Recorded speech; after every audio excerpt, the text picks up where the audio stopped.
علمی point number 2، اور وہ ہے بھائیو، رچرڈ ڈاؤکنز نے اعتراض کیا ہے پرٹیکولرلی جو مسخ شدہ پرورٹڈ قسم کی مذہبی نیچر ہوتی ہے. اب آپ خود سمجھ جائیں، یعنی کہ علماء کی کیٹیگری کو، کہ ان کا پورا زور گیٹ اپ کے اوپر ہوتا ہے، لیکن اخلاقی اقدار ان کے بالکل نچلے درجے کے ہوتے ہیں. حقوق العباد کے معاملے میں یہ لوگ اتنے اچھے نہیں ہوتے، بس لوگوں کو گیٹ اپ کے اوپر زور دلواتے ہیں. اور جو مورل ویلیوز ہیں ریلیجن کی، وہ پسے پش ڈال دیتے ہیں.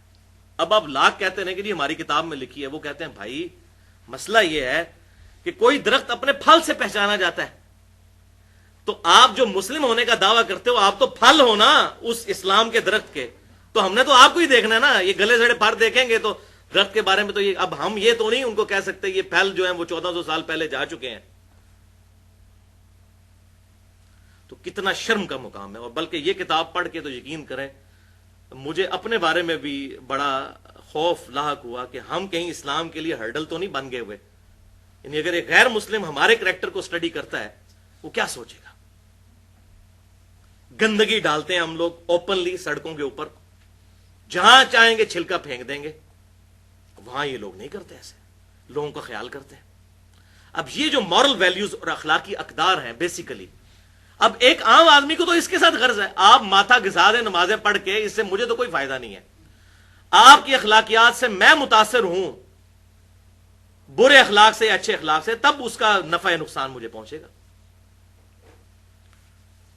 اور اسی طریقے سے یہ جو مسخ شدہ جو مذہبی نیچر ہے، لوگوں پر کفر کے فتوے لگانا اور یہاں تک کہ قتل کر دیا جائے ان کو، ایک عام مسلمان کو جو کلمہ گو ہے، میں کہتا ہوں چاہے اس میں جتنی بھی مرضی بڑی خرابی پائی جاتی ہے، کسی انسان کی جان لینے کا حق اللہ تعالیٰ نے کسی کو نہیں دیا.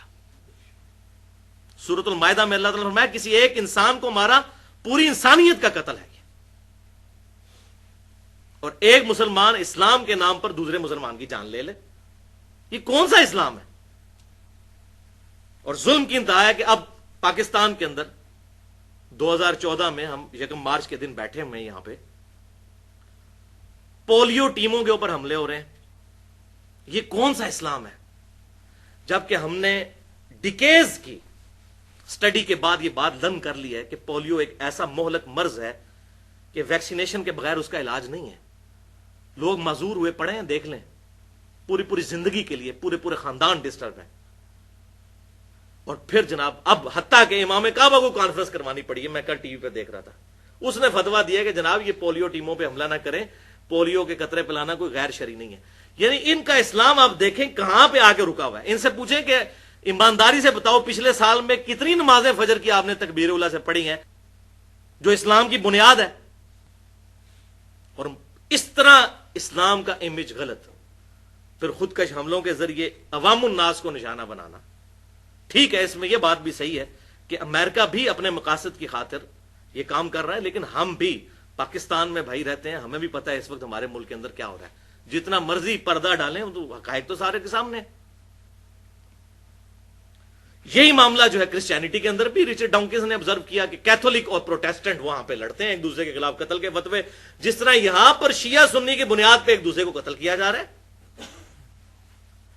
ابھی میں وہ رپورٹ سن رہا تھا کہ یہ جو پاکستان کے طالبان ہیں، ان کے 50% جو گروپس ہیں، ان کے امیر لشکر جھنگوی کے ایکس بڑے بڑے مجاہدین ہیں.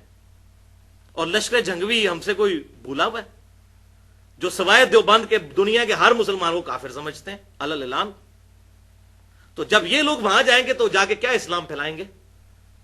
اپنے مسئلے کی بات کریں گے نا. یہ ان کی ہسٹری ہے. جو ان کی ڈیمانڈ جائز ہے، میں اس ڈیمانڈ کے اوپر بات نہیں کرتا، وہ پوری نیشن کی ڈیمانڈ ہے. بات طریقے پہ ہو رہی ہے. اسی طریقے سے یہاں سے بھی اگر کوئی زیادتی کرتا ہے گورنمنٹ کی طرف سے یا فوج کی طرف سے، اگر زیادتی ہوتی ہے ہم اس کو کنڈیم کرتے ہیں.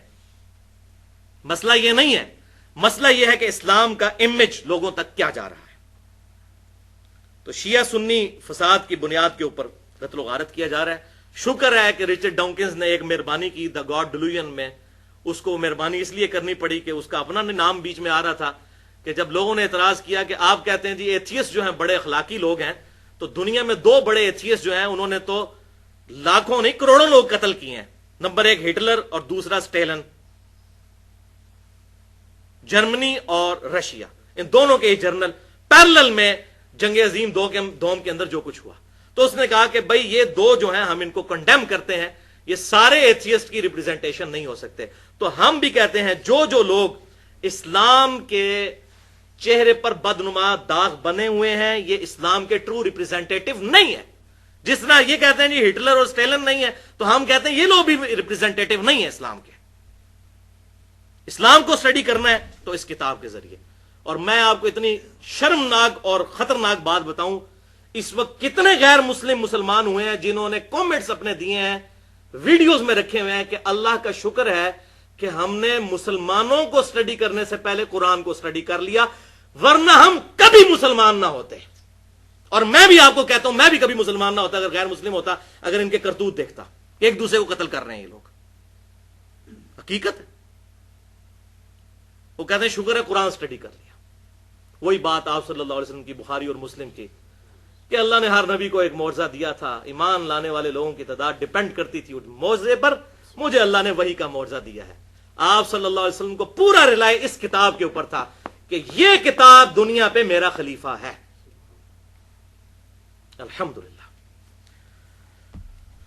اور اس سے بھی بڑھ کر پھر جو خاص قسم کے مذہبی لوگ ہیں ان کے کریکٹرز آپ دیکھ لیں۔ ابھی 2-3 ہفتے پہلے کی بات ہے، پورے انٹرنیشنل میڈیا کے اندر، سی این این پہ، بی بی سی میں، ساری اخباروں کے اندر یہ بات چھپی ہے کہ ویٹیکن سٹی جہاں پر پوپ بیٹھتا ہے وہاں پر ہومو سیکچولیٹی ہوتی ہے، وہ پادری جو ہے وہاں کے لڑکوں کے ساتھ بدفعلی کرتے ہیں۔ تو دا گاڈ ڈیلوژن تو لکھے گا نا رچرڈ ڈاؤکنس، وہ کہے گا یہ ہے ریلیجن کہ لبادے اوڑے ہوئے اخلاقیات کے اور ویٹیکن سٹی میں بیٹھ کے جو مرکز ہے کرسچینٹی کا، تقریباً سمجھ لیں آپ 1.5 ارب لوگوں کا، پروٹیسٹنٹ کو نکال دیں تو 1.5 ارب لوگوں کا، وہاں پہ یہ کرتوت ہو رہے ہیں۔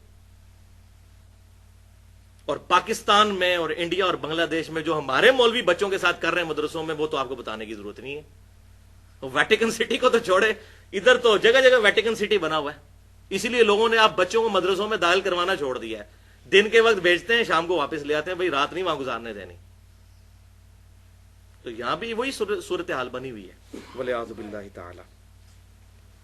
تو بات بالکل ٹھیک ہے جو نیو مسلمز کی کہ اگر ہم قرآن کو سٹڈی نہ کرتے، صرف مسلمانوں کو سٹڈی پہلے کر لیتے، ظاہر ہے مسلمانوں کو سٹڈی کر لیتے پھر قرآن کو بھی سٹڈی نہ کرتے۔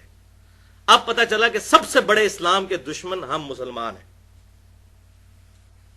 اب یہ جتنی میں گفتگو کر رہا ہوں، میں نے تو الحمدللہ یہ لیکچر تیار کرتے ہوئے بڑی دفعہ توبہ کی ہے کہ میں نے اپنی اصلاح کرنی ہے۔ ہم لوگ بھی سارے کوشش کریں اور دعا کر کے اٹھیں کہ ہم نے آج کے بعد انشاءاللہ اپنی اصلاح کرنی ہے۔